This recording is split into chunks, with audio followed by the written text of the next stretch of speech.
Many beginners struggle with where to start in data, and I get it. I remember staring at endless tutorials, not knowing which tool to open first or which skill was actually worth learning.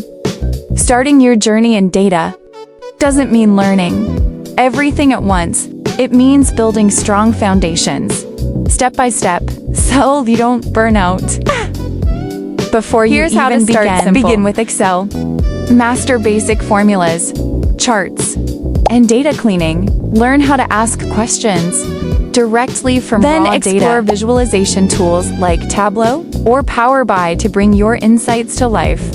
Every expert you admire once opened Excel for the first time, so don't overthink it.